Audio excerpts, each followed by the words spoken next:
Today's webinar is Undisbursed Community Development Block Grant Funds at Risk of Cancellation 2015 Fund Edition. My name is Rob Srance. I am with the Cloudburst Group, today's host and presenters. We have three presenters today from Cloudburst, John Coons, Susan Walsh, and supported by Laura Dietert. Hey, Susan. Hi. Chime in. And also with us today are guests from HUD's Office of Block Grant Assistance, Pupang Wong and Aaron Martin. Before we do start with the presentation, I'd like to review a few things. This webinar is scheduled for 1 hour. We're going to move quickly in the hopes that we'll have time for questions at the end of the presentation.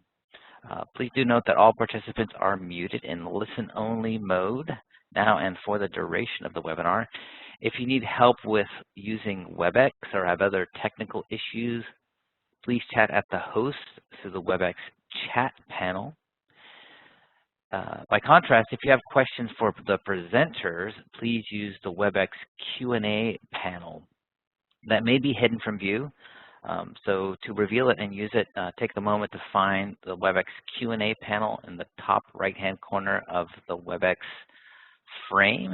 You'll see a little question mark inside a blue square with Q&A under it. If you click on that, that will open up and activate the panel that you can use for questions to the presenters. Please submit them as you have them. We'll be collecting them and answer them at the end of the presentation, time permitting. We also encourage you to close the email and other programs that might distract you or use up precious bandwidth. Also, please note that for some reason you do need to leave early or something happens and you lose your connection or you just want to look back and reflect on this, the slide deck, the transcript, and a recording will be posted on the HUD Exchange in about 2 weeks. Again, we do hope to have time at the end of the presentation for questions. Again, submit those through the Q&A panel of WebEx. As a follow-up to this webinar, we have scheduled IDIS office hours on 2 dates. Next week, Wednesday, August the 10th, starting at 2 p.m. Eastern. Then again, Thursday, September 1st, also starting at 2 p.m. Eastern. Do look for an announcement coming out soon to register for one of these live Q&A sessions for CDBG grantees who have been experiencing expiring 2015 funds at risk of recapture. So again, there will be registration will open for those soon. Check the HUD Exchange, check your email for one of those news items from HUD Exchange next week, Wednesday, August 10th at 2, and then Thursday, September 1st at 2 p.m. This webinar is funded through a cooperative agreement with the U.S. Department of Housing and Urban Development, Office of Community Planning and Development. And now I'll hand it off to our first presenter, John Coons. Sorry, John, I'm going to give it to you. There you go. You should have controls. All right. Let me, thanks, Rob, and thank you, everyone, for joining us. We have two central objectives for this session. First, we hope that the session will give you a better understanding of how to find, release, and reallocate undisbursed 2015 grant funds. Second, and most importantly, we want you to be able to draw all of your 2015 grant funds by the September 28, 2022 deadline. We do have a full agenda today. First, we'll do a brief overview of why you may have 2015 grant balances remaining and make sure that we have a foundation to talk about how to expend them. Second, we will cover how to determine your 2015 grant commitments and grant balances. Third, we will look at how to find unexpended 2015 CDBG funds, which may currently be in plain sight and available to commit, or may be committed to unknown activities or even stuck in activity 2. Finally, we'll talk about developing a spending plan and committing and drawing the 2015 grant funds by the deadline.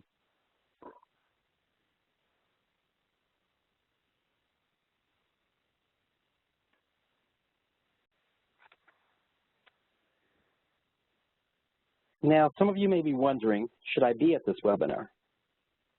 This webinar is designed for grantees with unexpended 2015 grant funds. So if that's your situation, you're at the right place. If unsure, we'll show you how to find out. If you do not have the 2015 grant funds, this webinar may not apply to you. However, if you just like IDS webinars, the session may help you when you're dealing with your 2016 grants next year, and you may learn about a few things that are useful along the way. Still, the webinar is mainly useful for grantees with 2015 funds.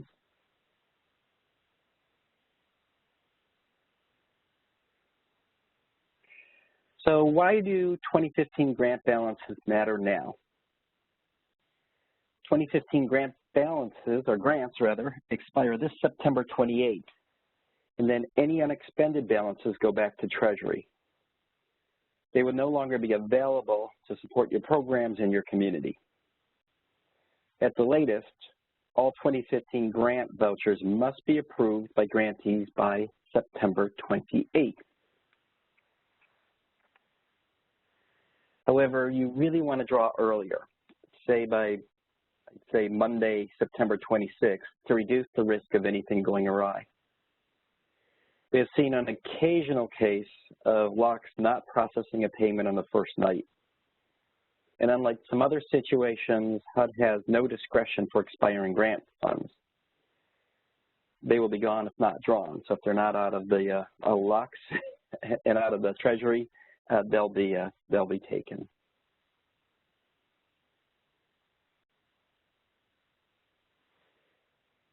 So 2015 is the first graduating class of the grant-based accounting era. This is generally good news when dealing with expiring grants compared to dealing with the 2014 expiring grants last year. As the last year of the first out accounting, all the prior mixings of the grant years caught up, and so grantees had more grants and issues to deal with in 2021. So the good news, you can ignore all the 24 grant years now and going forward. The key to grant-based accounting is that the year of the grant matters, and Susan will be getting into some of the specifics a little bit later.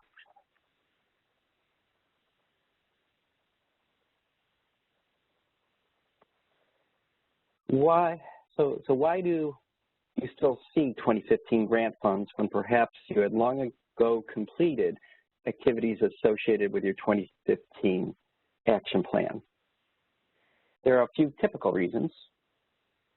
For example, your community may have canceled an activity or completed an activity under budget, or perhaps freed up grant funds by using program income instead. As these activities were closed out, the balance would then be released into the line of credit. Typically, grantees reallocate the balance to another activity or reprogramming it in a newer action plan. So as your new action plan came up, you often reallocate older funds. However, it's not that uncommon for some funds to never get reprogrammed. Another reason 2015 grant funds may remain, sometimes without your knowledge, has to do with funds returned to HUD for ineligible expenses and such. HUD provides a credit for these return funds to Activity 2, and your grantee may not have taken the necessary steps to revise the vouchers. We'll cover this later.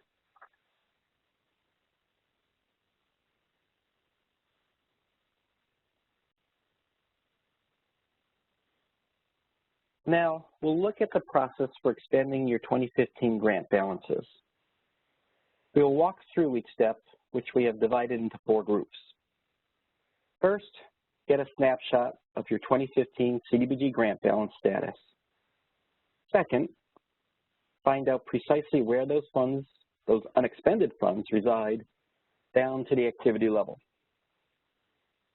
The third and fourth steps are to commit the 2015 funds and then spend them by the deadline. These two steps may involve developing a spending plan and reallocating 2015 funds to faster moving activities.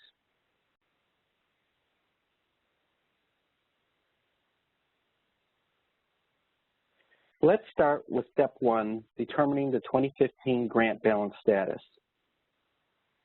This process also includes identifying how much any balance is committed to activities versus uncommitted and therefore available to commit to other activities.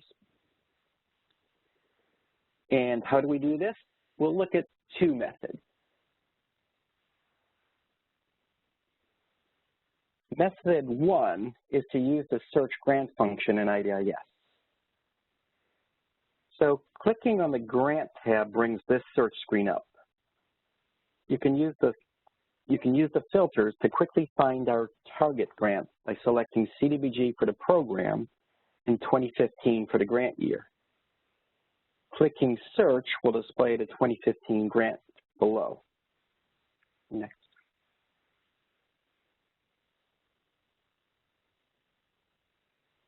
Here, click on the view on the right side of the 2015 grant row.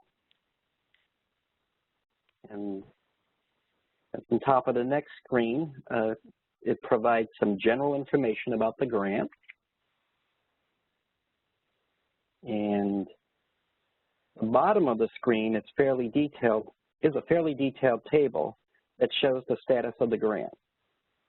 This slide shows key rows within the table.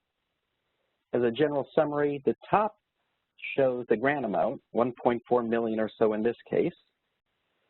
In IDIS, it will also show other details such as reductions or reallocations.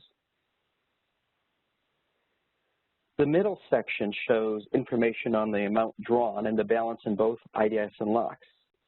In this case, we can see the 2015 grant balance of about $200,000. The last section looks at commitments. Of note for this grantee is that the $124,000 available to commit to activities is less than the $200,000 available to draw. That means some of your grant is committed in activities, but some of it is not committed and is available for funding new activities right now. And if we can move to the next.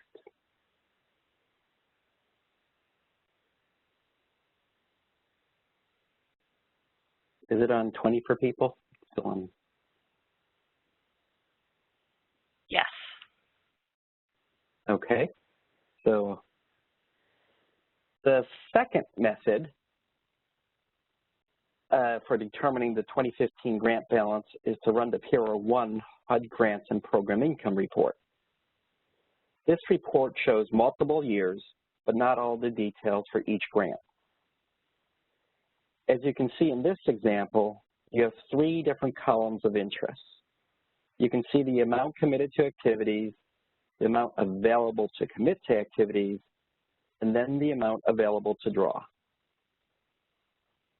For this particular grantee, the amount available to commit is 0, but you do have a balance that's available to draw. This tells you that all the funds are committed in activities. Susan will show you how to find these undrawn funds shortly. And if we can go to the next.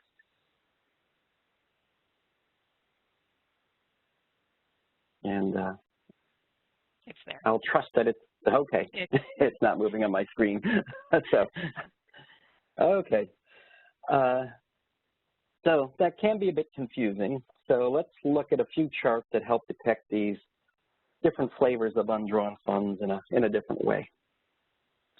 Here, we are just looking at commitments of the 2015 grant. The majority of the $1.4 million grant is committed to specific activities. There is $124,000 that is not committed to activities, or in other words, available to commit to activities. Next.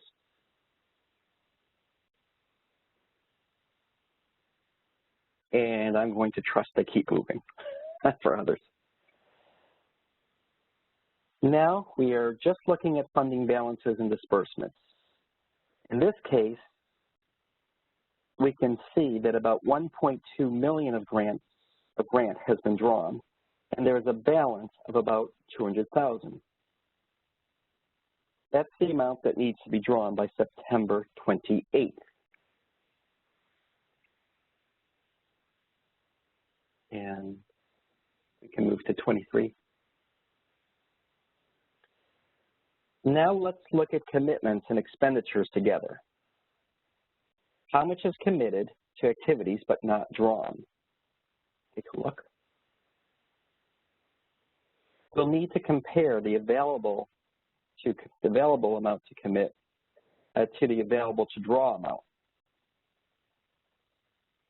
And next.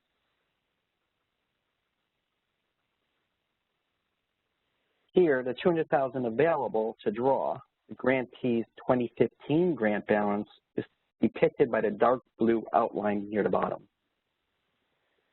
We can see it includes the 124,000 that we saw is available to commit. Both these can be found by looking at the Grant tab in IDIS or running the PRO1 report.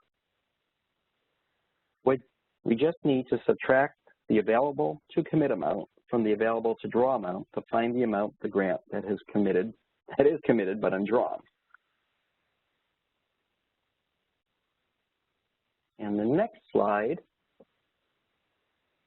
we see the math. Subtracting the $124,000 committed amount from the 200,000 funds balance leaves about 75,000 committed but undrawn. The committed but undrawn amount needs to be explored more. And for that, I'll turn it over to Susan, who will talk about how to find out more precisely where these unexpended funds are sitting in plain sight sometimes, or perhaps hiding a bit. Susan? Okay, thanks, John. So now we're going to focus on the next session here of finding the unexpended 2015 funds. And so if we look, we'll see that there's actually three different categories. We kind of talked about the first two before. You're going to have the money that's available to fund, that's not committed, and that's pretty clear to see. And then you're going to have your funds that are committed to activities but not yet drawn. And this is important because you need to look at those activities and see if you're going to be able to draw that money by the deadline. Maybe that activity is not going to have any draws coming up. And in that case, you want to make sure that you move that money out of there and put it somewhere where it will be drawn in an activity before the deadline. And finally, the third category are unresolved vouchers in activity number 2, and we're going to go over those in more detail in a few minutes. So that second category we were just talking about, that's where you want to make sure that you're going to move that money out. If it's not going to be drawn in those slower moving activities, then you want to replace the money in that activity with a newer year of money and use that 15 funding in something that will have a draw coming up. We're running out of time now. It's actually really about 7 weeks or so, and we want to make sure that you're not going to lose any of those funds. So how do you find the open activities funded with your 2015 funds? And, you know, if you're a smaller grantee and you just have a few open activities, then it's not going to be too difficult. You could just look in IDIS and just search for all your open CDBG activities and take a look if you just had a few. But for many grantees, you have lots and lots of open activities, and you don't necessarily know what year those activities may be from. And so there's a report that's very handy to find this. It's called the PR26 CDBG Activity Summary by Selected Grant Report. And this report is just really good at finding funding by grant year of funds. So this report is shows you activities that are funded with CDBG funds from the origin year or grant year. Those are kind of interchangeable terms of the year that you run the report for. And it does group those activities by grant year and activity type. So if you run it for 1 year, you'll see all the activities grouped together under that year. If you run it for multiple years, then you'll see each year separated, almost like a separate report. But within each year, you will see those activity groups, different types of activities grouped together. And so you can run it for just 1 year or multiple years, but for this purpose, we're going to say that you're going to run it for 2015 because that's really what you're interested in, is to see where those funds are. So you're going to open up your reports in MicroStrategy, and we don't show this on this slide, but you're going to go to your PR26 folder. And when you open up that folder, you will see 3 versions of the PR26. The very first one at the top is the regular PR26 CDBG financial summary report that you run for your CAPR and perhaps throughout the year. You also see on the top right your PR26 CDBG CV financial summary report, which is a newer report just for the CV funds. And on the bottom left, you'll see your PR26 CDBG activity summary by selected grant report, and that's the one that we want to focus on. So the only selection that you have to make in this report in MicroStrategy is the grant year. And so it will show you all the grant years that are available on the left. And for our purposes, you'll just be selecting 2015. But again, if you want to run it for more than 1 year, you can feel free to select more than 1 year, or 15 through 2021. You can select all those years, and it will divide separately each year, so you can look at each year separately. Now, this is just a snippet of the report. The report actually has more information than just what we see here, but the most important thing that you're going to be looking for when you run it for 2015 is to look for any open activities that have an amount funded from selected grant and amount drawn from selected grant, where the drawn amount is not the full funded amount.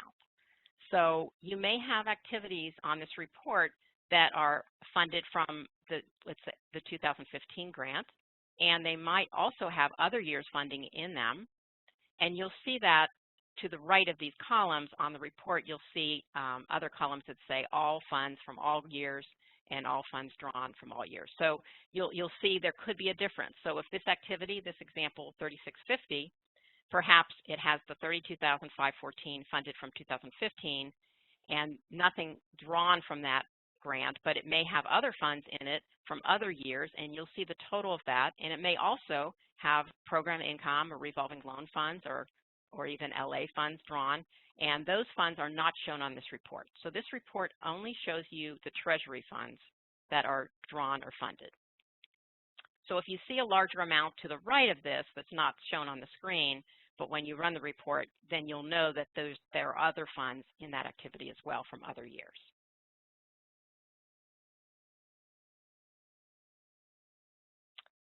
So we're going to talk a little bit more about how you can, once you find those funds, what you can do about moving them and how you can plan for spending those funds a little bit later. But now let's move on to those PETSD vouchers in Activity 2. And if you're someone, a grantee that has some of these that are affecting your balance, then you need to pay special attention. So, when you've looked at your available to fund and you've looked at your committed to activities but not drawn, and if that accounts for all your balance, then you really don't have to look any further. But if you're still missing some money, you can't figure out where it is, it's saying it's committed, but you don't see where it is, then chances are you may have some unresolved vouchers in activity number 2. So what is activity number 2? It was set up when IDIS was first started being used many years ago. HUD set this up for some different reasons. One was just for historical data to show what are converted vouchers to bring everyone up to their balance when they started using IDIS. And then there's usually two other kinds of vouchers that may be in there. Some are funds that are taken for overdue Section 108 loan repayments. So if your grantee has a Section 108 loan and you don't make the loan repayment on time, then HUD will take those funds from your LOCS account and will enter a voucher into Activity 2 for the funds that they took, and it will show as a positive amount. And the third category are return funds for either overdrawn or ineligible CDBG activities. So we'll talk about this a little bit more next. But you can see, for example, that if you have funds in Activity 2, and if they're the credit type of vouchers, the one for returned funds, then those funds are going to show as committed to activities, but they're also going to show as available to draw. And so if you're looking for, you have money, it says you have nothing available to commit, and yet you can't figure out where this $37,000 in this example is, it may be that those funds are committed in Activity number 2, and that's where you need to get that resolved. On the other hand, when you have manual payment vouchers or those vouchers for late Section 108 payments, those show up a little differently, which I'll talk about in a minute.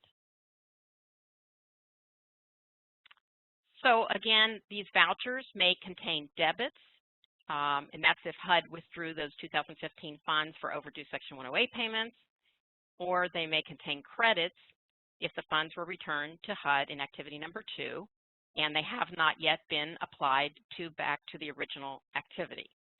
So in both of these scenarios, when these, either if HUD makes a voucher in Activity 2 because of taking money for Section 108, or if the grantee sends money back to their line of credit, either one of these actions, there's a follow-up action that has to be taken in IDIS to deal with these vouchers in Activity 2.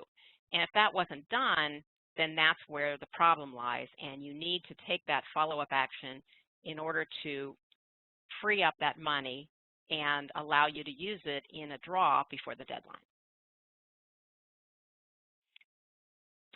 So you can easily see, first of all, if there's a balance in Activity 2 by just looking at the Activity 2 funding in your activity funding screen. You can't edit funding for Activity 2, but you can see the funding, and it should just show view. And when you look there, you should see that the drawn amount and the funded amount should be equal. And if it's not, then that indicates that there's probably a voucher in Activity 2 that's either a credit or a debit. If your funded amount is more than your drawn amount, then you probably have a credit voucher, which is a negative voucher for a returned funds. Or if the drawn amount is more than the funded amount, then you probably have a manual payment voucher for a Section 108 payment.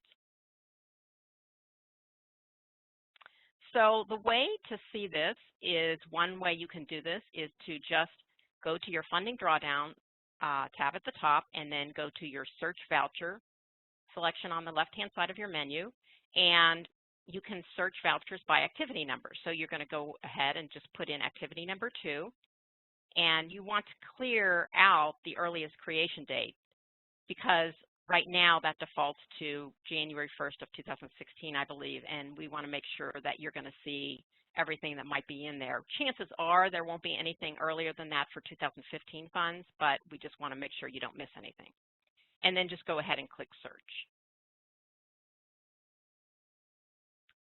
And it should bring up a list. Now, I didn't mention you could, I'll go back to this slide a minute. And you can also change here on the line item status, you can change it to completed if you just want to see the completed vouchers. If you leave it blank, it will show revised vouchers as well. And so when you get this list, in this example, we do see some completed vouchers, and we also happen to see a revised voucher. And the grant number of the funds, it tells you what year the funds are for. So we can see in this example, there's two from B15, which is the 2015 grant funds.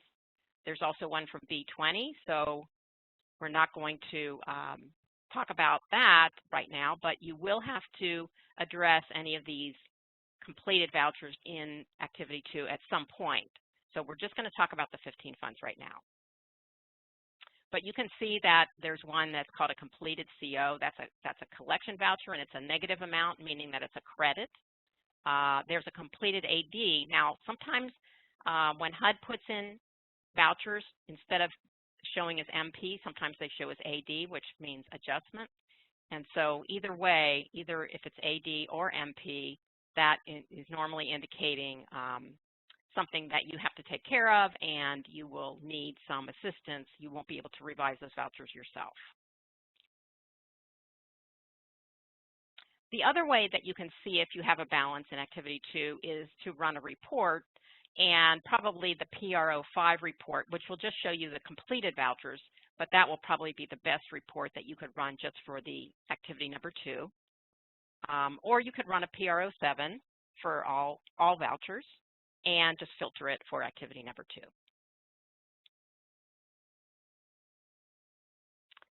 So just going into detail a little bit more, we can see on this example, you may have this one that says revised CO. That was a collection voucher for a credit, but that's been revised now, and so there's nothing you need to do about that. There's nothing you can do about that. It's revised. That's just historical reference, and you don't need to do anything. But here we see that there's 2 vouchers that do need to be dealt with. One is for a credit of $81,406.81, and the other one is for a debit of $73,099.94. Now, sometimes you may see that you'll see a credit and a debit that equal each other completely. And if you do see that, and actually, I don't think we have an example of that, so I'm going to go back to this slide. But if you see these 2 amounts that are matching exactly, then that can be that the manual payment voucher that was taken from your line of credit because you were late in your Section 108 payment was then repaid and credited back into your account. And so we're going to address this in a minute, but you don't want to just start revising vouchers until you've completed this analysis and made sure that you know everything that's going on before you start revising any vouchers. Because if the credit and the debit balance each other out, then there's no reason to have to revise those vouchers. So these collection vouchers, CO vouchers, are for, as I mentioned before, sometimes they're return funds because you overdrew some funds. You drew funds in excess of what was needed. Other times it could be because of an ineligible CDBG activity or ineligible costs for a CDBG activity. And so you return those funds to your line of credit, and now HUD has entered these vouchers in the system to give you those funds back. And I think a lot of times folks just don't realize that they're getting that money back. They think they repaid the money and, well, I guess that's it. I repaid it, I'm done. I don't have it anymore. But no, HUD actually will give that money back to you to use somewhere else. So that's why you have to revise these vouchers, because until you revise them, they're stuck in this activity and there's no way for you to use them. So you'll revise that voucher, and I'll show you that in a minute of what happens. But when you revise that voucher, then it will show as revised in activity number 2. And the completed line of the credit will show up in the activity where you revised that money to. And it will undraw the money. It will basically reduce the drawn amount of that activity by that same amount, which you will then be able to release and use somewhere else. So the first step is to revise that negative voucher to the activity that originally drew down these funds. That's the activity that the reason you returned that money was because you either overdrew or drew down ineligible costs, and so you need to get that money back, and so you need to apply that credit voucher back to that activity. Now, those funds have to match those original draws.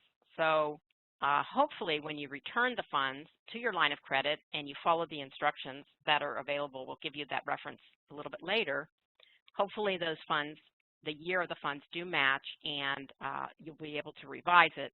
But if they don't match, then you're going to have to revise it to a different activity, or actually send in and ask a question, and we can help you figure out what to do in that case.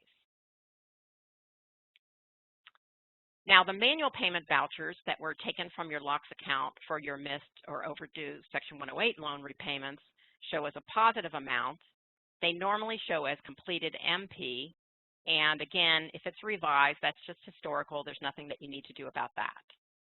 And these funds, if you see these vouchers in your Activity 2, they can really mess around with your available to commit balance, because you can actually have an available to commit balance that may be zero, and yet, available to commit balance that's higher than what you have available to draw. So it's kind of just very counterintuitive. In other words, you should never have more money available to commit than you have available to draw in your grant year, and yet these vouchers can cause that, because even though the funds were taken from the account, they were never committed, and so it's kind of an opposite problem of the credit. So these are very important to take care of, and again, they can be very hard to spot, but that's where the if you have something that comes up like this, please send in and ask a question. We can help you with this situation. Just to know that these MP vouchers, or if there happens to be one that says AD, which is an adjustment voucher that needs to be revised, if you have any of these, those have to be revised by the IDIS programmers, and we have to get permission for that to send it to the programmers by the Office of Block Grant Assistance. So please send in a request for the Ask a Question. We can help walk you through the process, and then if need be, we can get that approval from the office and then have the programmers. And that does take time, so we don't want to have any of these coming in very, very last minute, because the programmers do have to take some time to make these changes. They can't be done immediately. There's a process where it sometimes can take a few days. And so we really need to know about these as soon as possible. And again, make sure you do your total evaluation of all your vouchers before you start doing those revisions, to make sure that you don't revise anything that should not be revised. And so that final step then for revising the collection vouchers is to release those excess funds by updating the activity funding or completing the activity, which will release those excess funds back to your available to commit. So I mentioned earlier that when you revise a collection voucher or one of those negative vouchers, when you revise that back to the activity, then it undraws that amount of money and puts it back into the funded amount of the activity. So your final step, of course, will be to release it out of there, unless you are going to be now drawing that money back out. But in most cases, you're going to release it out of that activity and move it to another activity to use before the deadline. And so there is a resource on the HUD Exchange, and that gives you, it talks about why and how you would be returning funds. There's different scenarios. Make sure you follow the one that talks about the scenario number 1, which is returning funds to the line of credit, which is different than returning funds to the Treasury account. And it gives you step-by-step instructions. So what if you're not really sure what activity those funds should go back to? So you see you have a credit voucher in activity number 2. It's from 2015 funds, or for purposes of just everyday use of IDIS, you want to do this actually. You don't want to wait until those funds are getting ready to expire. You want to take care of it right away. But you just don't know why those funds were returned, because maybe that was done a few years ago and you weren't there 5 years ago, and and no one is left from that time period. So there's a few things we recommend. We suggest you look at monitoring reports or audit reports that were done around that time or before that time, maybe some HUD correspondence, because when you return funds to your line of credit, those vouchers then should appear in Activity 2 within 2 weeks of the time you wire the funds. So you can look at the date of the voucher, So you would look at that 2015 voucher, you would look at the date of that voucher, and go backwards from there. And that means you probably would have sent the wire about 2 weeks before that, so you can look at your financial records. But you may not have said in the wire what activity it was for, because you don't actually have to put that information on the wire, but you do want to make sure that you can find the activity. And if you can't figure that out, then we recommend talking with your field office. We can always suggest that you can apply it to an admin activity from that year. And it would have to be an admin activity that used 2015 funds. But you can also send in a question, and we can help talk you through this process. And so finally, I'm going to hand this back over to John, who's going to now talk about the committing of the 2015 funds and completing your draws. Thanks, Susan. I think my technical issues are solved, but I'll let you continue to have the wheel there. Oh, okay, sure. Just in case. All right. So now that you've found all of your 2015 grant funds, at least in the process we discussed, it's time to look at how to make sure they are committed to the right activities, and then to draw them down by the September 28th grant expiration date. Through the previous analysis that I started and Susan finished, you may find that most of your 2015 grant funds are committed to activities that will naturally spend them down by the deadline. However, for many, you may need to do a little more planning to make sure that these funds are not lost. It may be helpful to develop a spending plan. So this plan may simply identify financial reallocations where you commit the 2015 grant funds to faster moving activities, or it may be more involved where you need to accelerate program activities and payment schedules. Sometimes you may even need to amend your annual action plan to carry out your spending plan. Next. Now let's talk about a few options to consider in your spending plan. This may turn out to be a fairly simple exercise for some grantees, but others may need to be more strategic and yet still move quickly because the deadline's approaching. First, you'll want to do the analysis we have discussed, finding out the total amount of the 2015 grant funds you will need to draw, the activities to which these funds are committed, and whether you need to release any funds stuck in activity 2. You'll also want to uncommit any 2015 funds from activities that will not spend them this summer or by the deadline. The first option for spending these 2015 funds is to identify activities ready to draw those activities, or ready to draw those funds by the deadline. In this case, you'll want to reduce funding from the later grant years and commit the 2015 funds. You may often swap the 2015 grant funds with this new funds. So as a reminder, this takes place in the bottom of the activity funding screen in the grant-based accounting section. And if we go to the next, so in this case, you could increase funding in 2015 and then reduce the funding in the 2021 grant year at the same amount as depicted here. This allows an activity to be funded by more than one grant year. And there are some caveats that we're going to address later about shifting funds around. But as a practical matter, this is where you would handle it. And you may, if you needed to move, $50,000 from 2021 up to 2015, this is where you could do it. A second option for grantees with outstanding Section 108 loan guaranteed balances. So this option is just for you. It may be possible to pay down some Section 108 balances with your 2015 grant funds.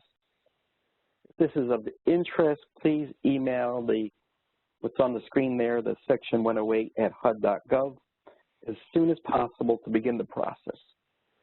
There are some additional steps HUD will need to take for this, and it just can't be done overnight. So leave yourself, the sooner you sort of contact them, the better.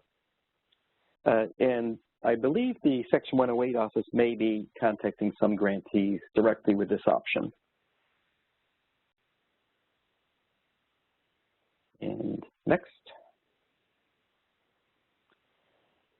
So this third option is more proactive and comes into play especially for any grantees with large balances when the other options alone won't suffice. Grantees that have needed to accelerate expenditures to meet the annual CDBG timeliness standard test may be familiar with this exercise. So I know there's been a lot of grantees working on quickly reacting to concerns about missing that deadline.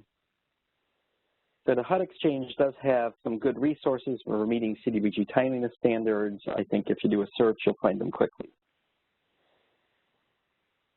You may need to look more broadly at activities that may benefit from increased funding this summer. So maybe you have some activities that have a high demand and you can move on them. You can reach out to your partner agencies and subrecipients. States and urban counties can reach out to your local governments as well.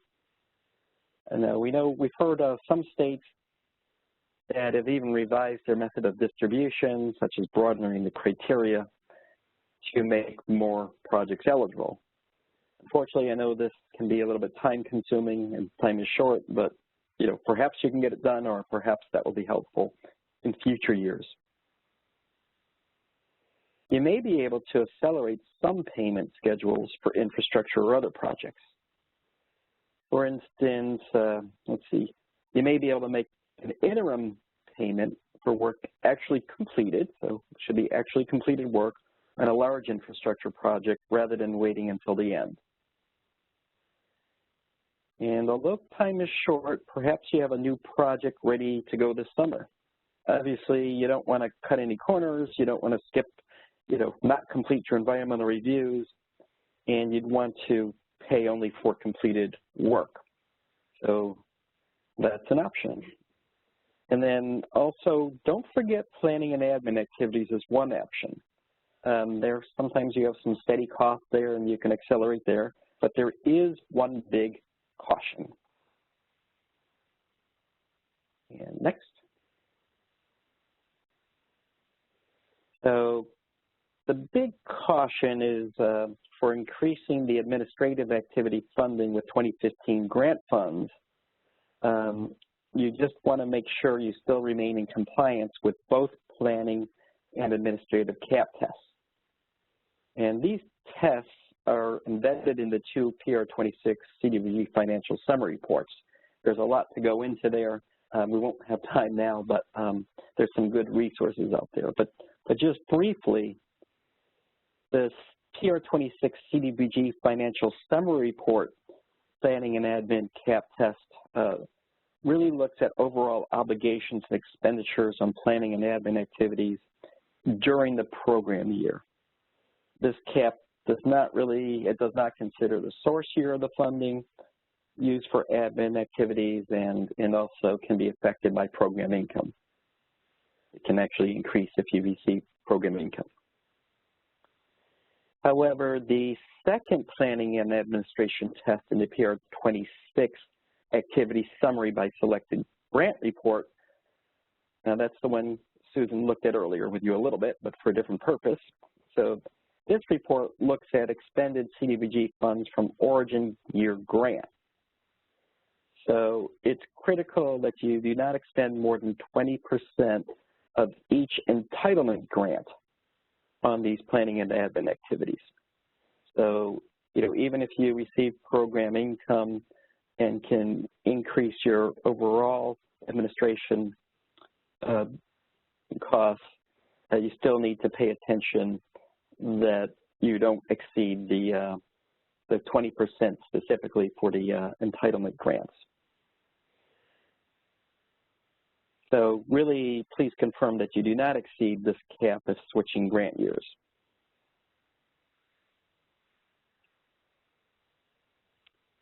So let's quickly go over a few other considerations. First, keep in mind that the grantees are required to spend program income before drawing down regular entitlement funds. So as you lay out your spending plan, we suggest you add in any other, any program income anticipated to be received and reported in IDS before the deadline. And then communicating with stakeholders soon is very important. We would suggest program and finance and accounting staff meet as soon as possible to make sure all agree on a spending plan and that you'll prioritize using the 2015 funds when called upon. And then, of course, once you have the plan, that you follow the plan. You may want to reach out to your subrecipients or units of local government as appropriate for states and urban counties to ensure that they submit their invoices early if needed. And this, hopefully to give you sufficient time to review and draw the funds before the deadline. We've also talked a lot about moving grant year funds among activities and even reprogramming funds. So you'll really want to look at your citizen participation plan to see whether any of these changes will trigger a substantial amendment to your action plan and build that into your timeline. Do please contact your CPD HUD rep for any guidance on the action plan requirements and additional policy questions. And with that, we've covered a lot in a short amount of time. And I'm going to turn it over to Rob now, who will talk about some resources and getting answers to your questions. All right, great. Thank you very much, John. And Susan, I just dropped some links in there. These links will be live in the slides that we post, but there's also, I dropped the URLs in the chat. So here's a couple of resources available on the HUD Exchange. Also, I wanted to remind everyone of our office hours scheduled for starting next week, Wednesday the 10th at 2 p.m. Eastern. Again, look for the registration announcement for these two webinars. The next one after the 10th will be September 1st. Both start at 2 p.m. Eastern. Those will be sort of live Q&A sessions. So attendance is limited, so these sessions will likely fill up. In advance of these sessions, we do ask that you review your activity funding, to locate your 2015 funds and have your questions ready. Also, as we've said a number of times, Ask a Question is available through the HUD Exchange, so please do submit your questions and we'll be able to help you. So now we're at the Q&A section of our presentation. We've been collecting questions and we'll answer a few. If you have any more, please submit them to the WebEx Q&A panel. You might need to select that panel to access it if you haven't already. And I'll turn it over to Laura, who has the questions ready for us. I do. And I think one of the questions we just got in from Ashlyn, I think is a good, timely one, which just for John or Susan. Ashlyn wants to know if she should use all the program year 21 funds before using any of the remaining program year 15. I can respond to that. No, you do not need to use your PY21 funds before you can use any remaining 2015 funds. And that's typically, you have some flexibility depending on where you funded activities and so forth. The only thing to think about is, if you do need to reprogram some funds and move some funds around, to just check your citizen participation plan to see whether you'll need to do an action plan amendment. So hopefully that won't don't do that, but won't need to do that, but that may be the case. And if you have specific questions on that, I'm sure your field office can work with you on identifying what would trigger that. Okay. And I just want to, before we go to another one, I want to encourage folks, we do have limited time left, but we will be following up trying to collect some questions for the office hours. So we're really hoping to answer any questions we don't get to now and to get as many questions as we can so that we could tailor the office hours as best we can. So encourage you to keep putting your questions in now, even if you don't think there's time to answer it. And then we'll have a way to sort of continue to collect some questions, hopefully in advance of the office hours. Thanks, Laura. Yeah, and I think another maybe quick one we could answer right now, which is who's creating the manual payment vouchers if they do have some of them in their activity too? Yeah, so I can answer that.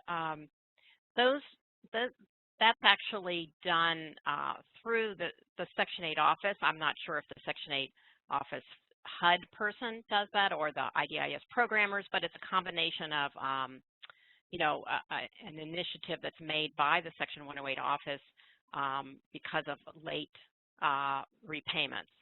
So you want to make sure that if you have a Section 108 repayment that you always make it on time or early because otherwise that's going to be taken and it can really kind of bollocks things up until you get that all settled. Okay. And I think we may not have time for a few of the longer types of questions. I think there have been some good ones that came in that are going to need more than a 2-minute answer. So those will be kind of our main priority when we start looking at the office hours.